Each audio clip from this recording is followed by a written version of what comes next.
Hello dear students, as usual I am Navneel God from Tagore School Parbatsar and we are studying our environmental studies book means EVS book of class 5th in this video.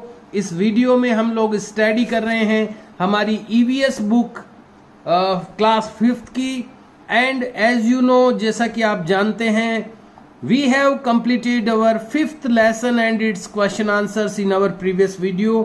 अपने पिछले video में हम लोग complete कर चुके हैं अपना 5th lesson और इसके question answers. Dear students, we have to start today the 6th lesson. आज हमें स्टार्ट करना है 6th लेसन यानी छठा पाठ, which name is seed becomes a plant. बीज बनता है एक पौधा. सीड मीन्स बीज, बिकम्स यानी बनता है, ए प्लांट एक पौधा, बीज बनता है एक पौधा.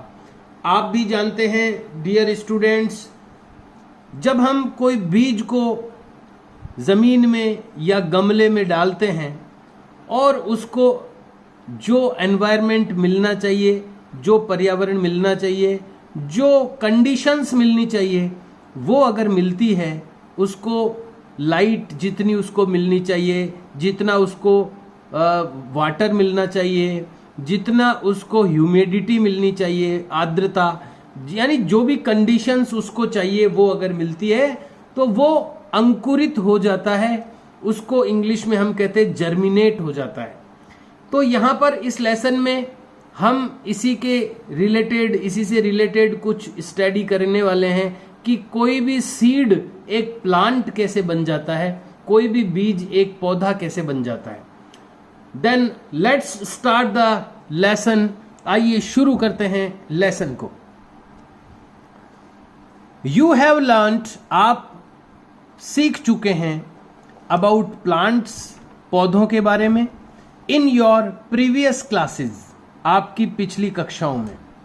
पिछली कक्षाओं में आप प्लांट्स के बारे में पढ़ भी चुके हैं और जान भी चुके हैं. These are very useful for us, ये हमारे लिए बहुत ही यूजफुल हैं यानी उपयोगी हैं. डिफरेंट पार्ट्स यानी अलग अलग हिस्से ऑफ द प्लांट्स, पौधों के, आर यूज्ड, उपयोग किए जाते हैं, एज फूड, भोजन के रूप में.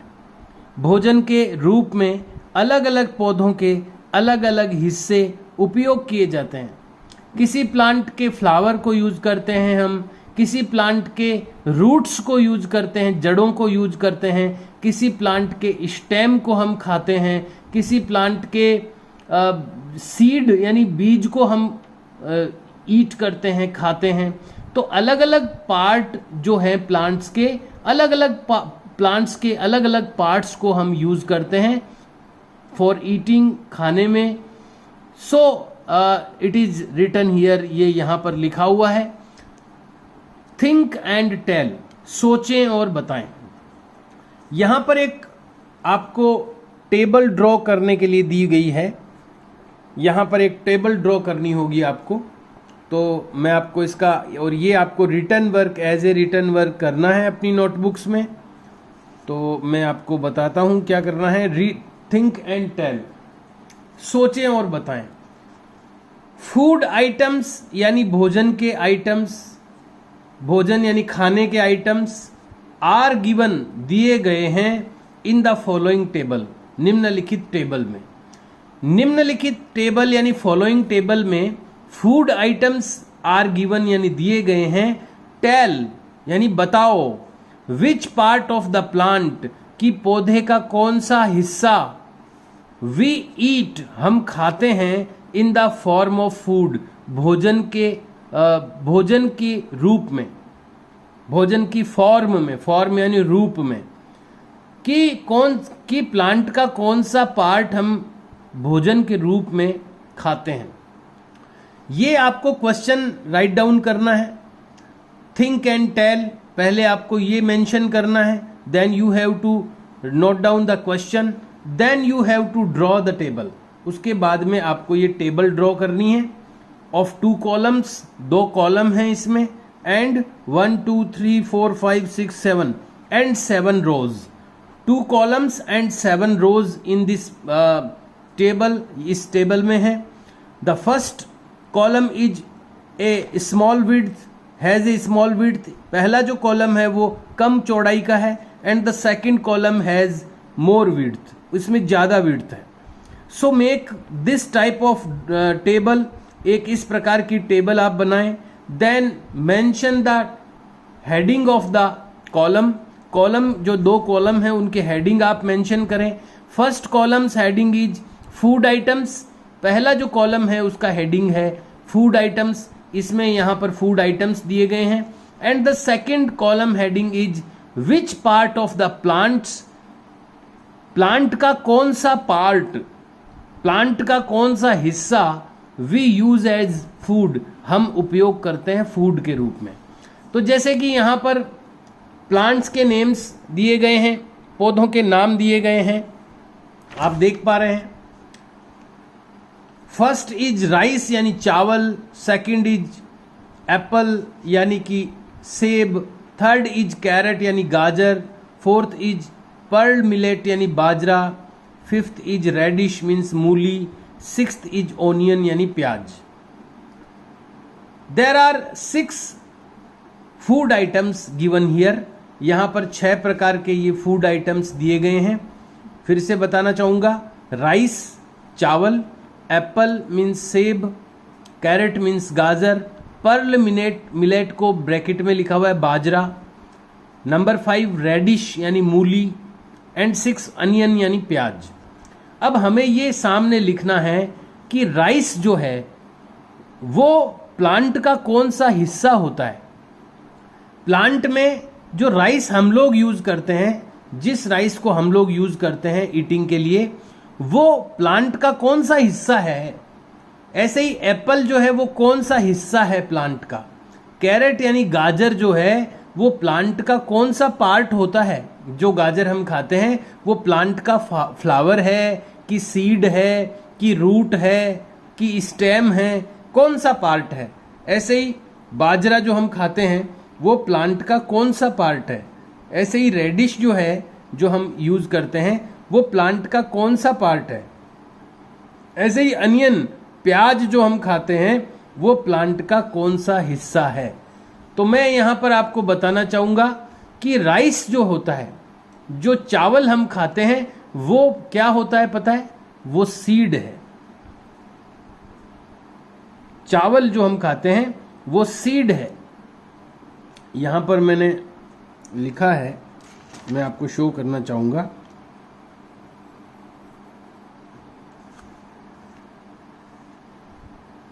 Seed, rice is the seed of the plant. Rice जो हम खाते हैं वो चावल का सीड है। और एप्पल जो हम खाते हैं वो क्या है, फ्रूट है, वो प्लांट का फ्रूट है। कैरेट यानी गाजर जो हम खाते हैं वो प्लांट की रूट है, यानी जड़ है, वो जड़ को खाते हैं। अब हम जो गाजर खाते हैं वो प्लांट की रूट होती है, जड़ होती है उसकी, तो रूट है वो। बाजरा जो हम खाते हैं वो भी सीड है, वो बीज है प्लांट का। इसी तरह जो रेडिश हम मूली खाते हैं वो भी रूट होती है, यानी जड़ होती है। और ओनियन यानी प्याज जो हम खाते हैं वो प्लांट का स्टेम यानी तना होता है। तो ये आपको इसमें फिल करना है, मैंने आपको दिखाया है। फिर से आपको बता दूं, rice is the seed of plant. इसमें लिखा है ना, which part of the plant we use as food, कि इस प्लांट का कौन सा पार्ट हम फूड के रूप में यूज करते हैं। तो चावल का जो प्लांट है उसका सीड हम यूज करते हैं, एप्पल का फ्रूट हम यूज करते हैं, कैरेट जो प्लांट होता है उसका रूट यानी जड़ हम यूज करते हैं, पर्ल मिलेट यानी बाजरा जो है उसका सीड यानी बीज हम यूज करते हैं, रेडिश यानी मूली जो होती है उसका रूट हम लोग यूज करते हैं, यानी जड़ यूज करते हैं। जो मूली हम खाते हैं वो जड़ होती है एक्चुअल में। और अनियन जो होता है, प्याज जो होता है, वो हम उसका स्टेम यूज करते हैं।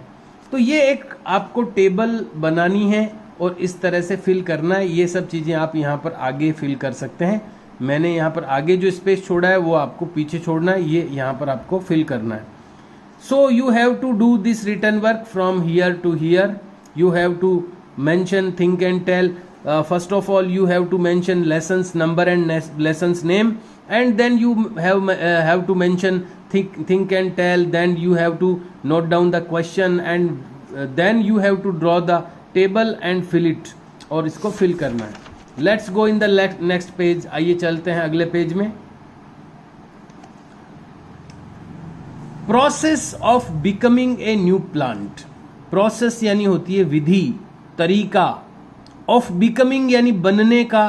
ए न्यू प्लांट एक नया पौधा.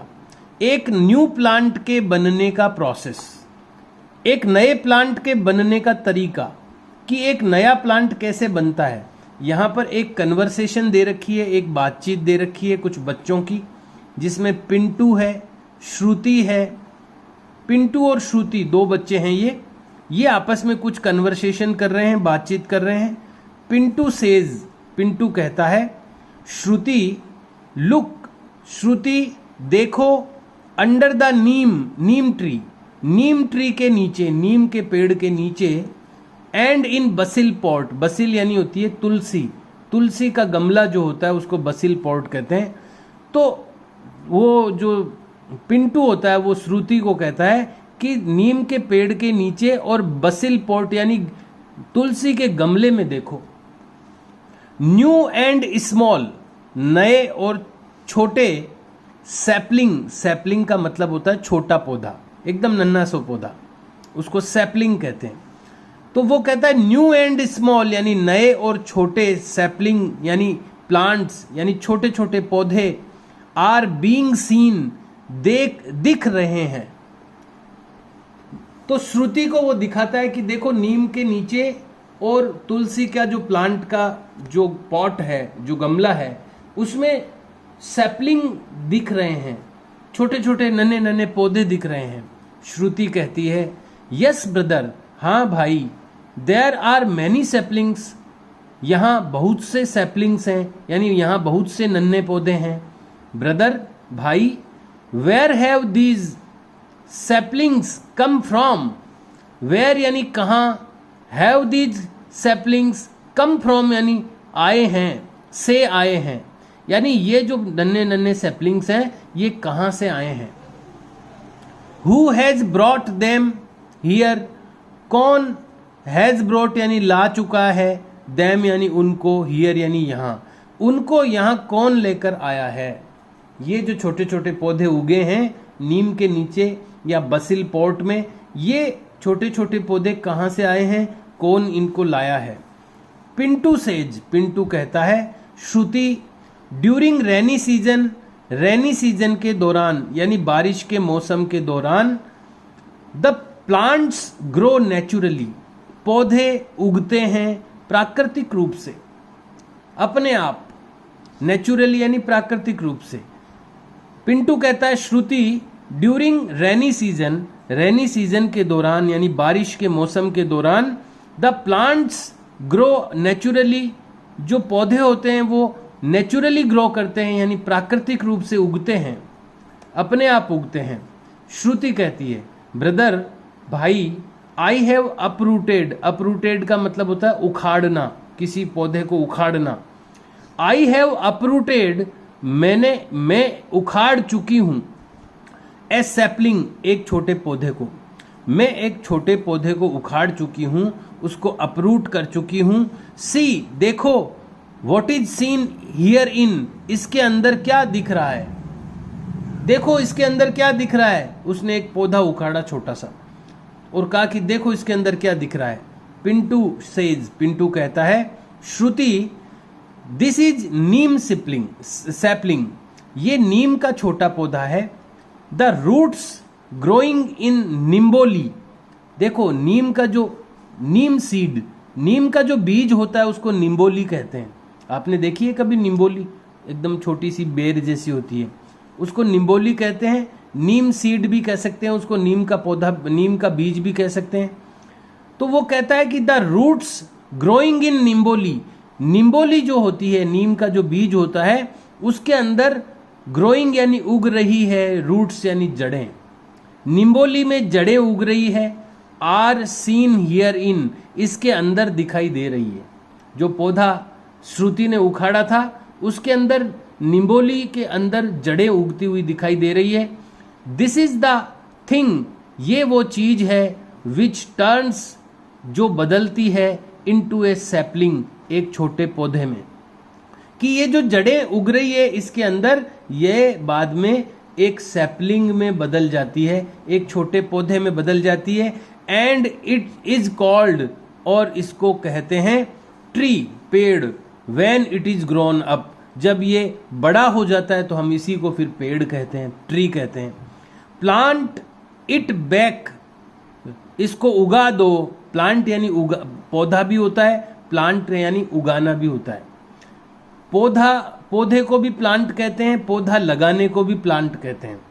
प्लांट इट, लगा दो इसे, बैक यानी वापस, इनटू द सोइल, मिट्टी में, इसको वापस मिट्टी में लगा दो। देखो यहां पर एक चित्र दिया हुआ है, इसमें चने का जर्मिनेशन दिया हुआ है। ग्रेम्स बीइंग स्प्राउटेड, स्प्राउट क्या होता है, आपने देखा होगा कई जो ऐसे बीज होते हैं वो उग जाते हैं, रखे रखे उग जाते हैं, और कईयों को हम उगा सकते हैं। अगर हम चने को, मूंग को, इनको गीले कपड़े में बांध के लटका दें तो अगले दिन ये उग जाएंगे। वो जो उगे हुए बीज होते हैं वो स्प्राउटेड कहलाते हैं, अंकुरित, हिंदी में अंकुरित कहते हैं इनको, अंकुरित बीज। ग्रेम्स यानी चने, बीइंग स्प्राउटेड यानी अंकुरित हो रहे हैं। ये ग्राम कहते हैं चने को, चने अंकुरित हो रहे हैं। देखो ए बी सी डी 4 चित्र दिए हुए हैं। ए में थोड़ा अंकुरित हुआ बीज में, फिर ये बी में वही जो जर्मिनेशन, इंग्लिश में अंकुरण को जर्मिनेशन कहते हैं। तो ये मोर जर्मिनेशन हुआ, फिर और ज्यादा लंबा हो गया, फिर और देखो इसमें रूट्स दिखाई देने लग गई। तो इस तरह से ये जर्मिनेशन होता है, अंकुरण होता है। अब बात आती है जर्मिनेशन, जो हम लोग मैं अभी कह रहा था, जर्मिनेशन यानी अंकुरण। अंकुरण क्या होता है? ऑन बछ बारस पर, बछ बारस एक त्योहार आता है, फेस्टिवल, जब बछड़े की पूजा की जाती है, गाय की पूजा की जाती है, उसको बछ बारस कहते हैं। ऑन बछ बारस, जिसको वत्स द्वादशी भी कहते हैं हिंदी में, राजस्थानी में बछ बारस कहते हैं, हिंदी में वत्स द्वादशी कहते हैं। द्वादशी यानी बारस, फेस्टिवल यानी उत्सव। बछ बारस के उत्सव पर पिंटूज मदर यानी पिंटू की माताजी, सॉक्ड यानी उसने भिगो दिए। सॉक्ड का मतलब होता है भिगो देना किसी चीज को, पानी में भिगो देना। बछ बारस पर पिंटू की मां ने सॉक्ड यानी भिगो दिए मूंग, मोठ एंड ग्रैम्स यानी चने। मूंग, मोठ और चने भिगो दिए पिंटू की मदर ने बछ बारस के फेस्टिवल पर। एंड टाइड देम, और उनको बांध दिया इन ए कॉटन क्लॉथ, एक सूती कपड़े में। पहले तो उनको भिगो दिया थोड़ी देर तक, फिर उनको सूती कपड़े में टाइड यानी बांध दिया। व्हेन द नेक्स्ट मॉर्निंग, जब अगली सुबह, शी टुक देम, वो ले गई उनको आउट फॉर वर्शिप, वर्शिप यानी पूजा, आउट यानी बाहर। जब अगली सुबह, अगली मॉर्निंग को वो उनको पूजा के लिए बाहर ले गई, वो जो बांधे थे उसने मूंग, मोठ और ग्रैम यानी चने को।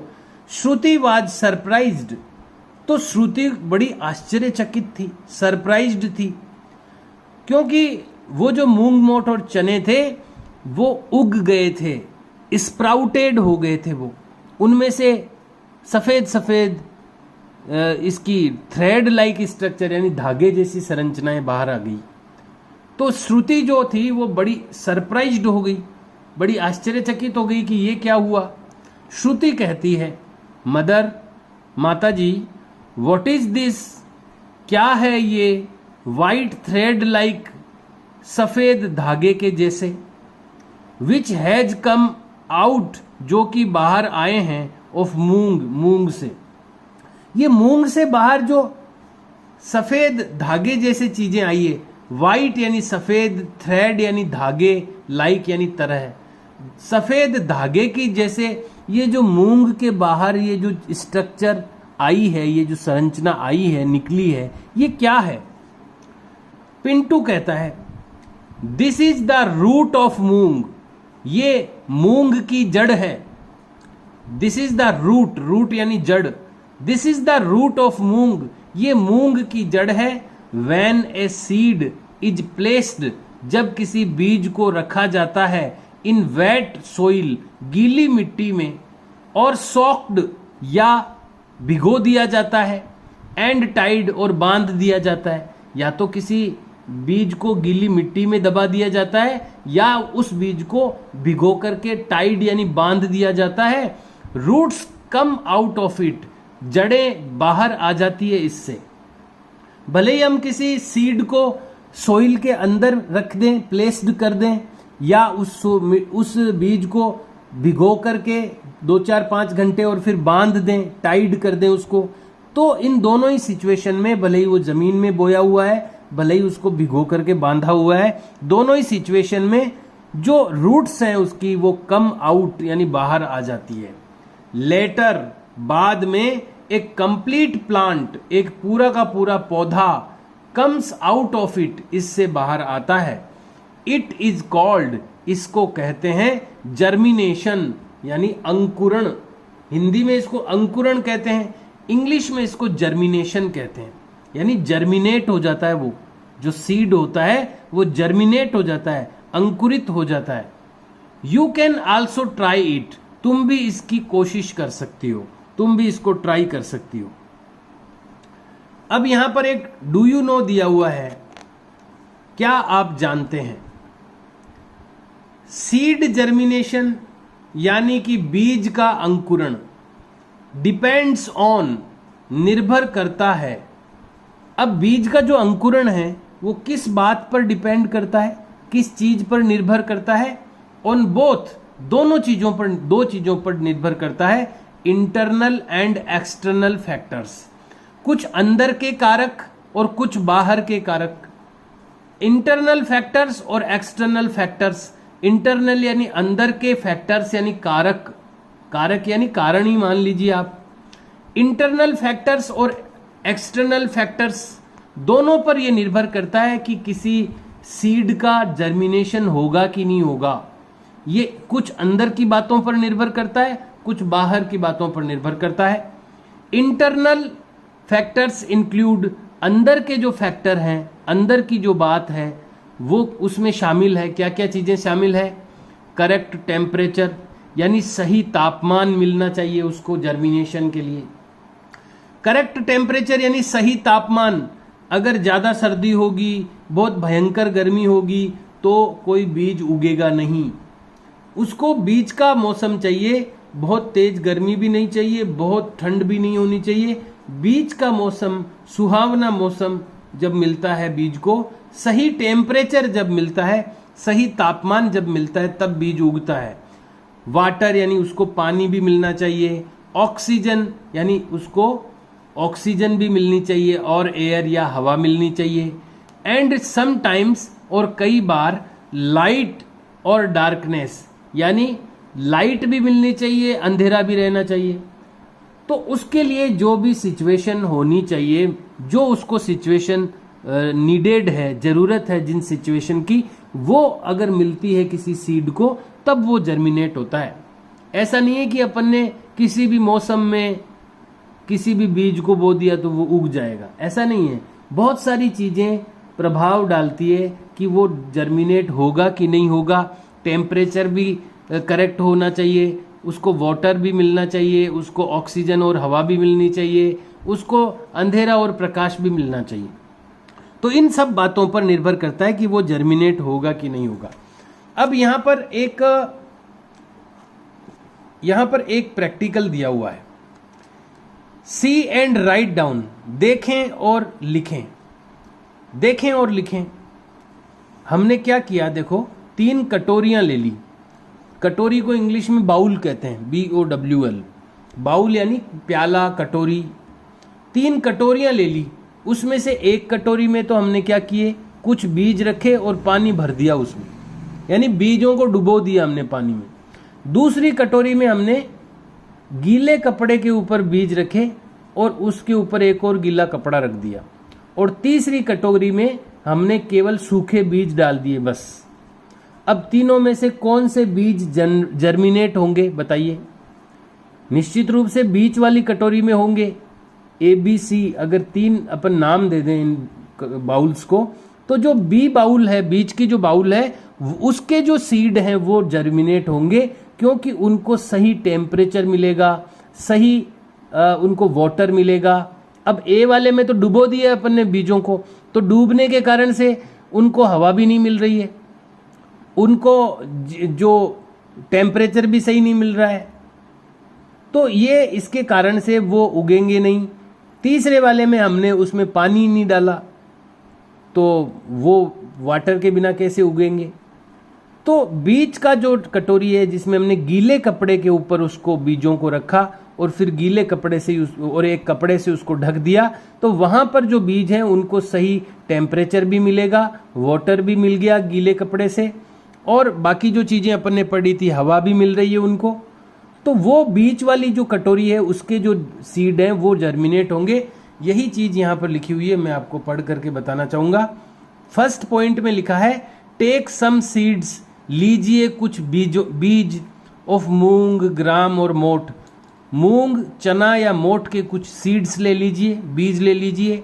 इन ए बाउल, एक कटोरी में। Fill the bowl with water, भर दीजिए इस कटोरी को पानी से। यानी पहली कटोरी जो है, 3 कटोरियां लेंगे अपन अलग अलग। फर्स्ट जो बाउल है उसमें हमने कुछ सीड रखे और उसको फिल कर दिया, भर दिया पानी से। दूसरी कटोरी, टेक अनोदर बाउल, एक दूसरा बाउल लीजिए, दूसरी कटोरी लीजिए। एंड प्लेस, और रखिए ए वेट क्लॉथ इन इट, इसके अंदर एक गीला कपड़ा रखिए। नाउ, अब पुट सम सीड्स, रखिए कुछ बीजों को, ऑफ मूंग, ग्राम, मोट, मूंग, चने या मोट के कुछ बीजों को रखिए इस गीले कपड़े पे, ऑन द क्लॉथ, उस कपड़े पर। एंड कवर द सीड्स, और उन कपड़ों को ढक दीजिए, और उन बीजों को ढक दीजिए विद ए वेट क्लॉथ, एक गीले कपड़े से ही उसको ढक दिया। दूसरी कटोरी में अपन ने ऐसा किया। अब तीसरी कटोरी में क्या किया? टेक 1 मोर बाउल, एक और बाउल लीजिए। एंड पुट सम सीड्स, और कुछ बीजों को रखिए, ऑफ मूंग, ग्राम, मोट, मूंग की, चने के या मोट के, तीनों में से किसी के भी सीड्स को रखिए। ओनली इन इट, इसके अंदर रख दिया केवल। कटोरी ली और उसमें बीज रख दिए। एवरी डे, और इसमें कुछ नहीं डाला है, पानी भी नहीं डाला है, सूखे बीज रखे हुए हैं बस केवल। एवरी डे, हर दिन। नोट डाउन, यानी नोट कीजिए।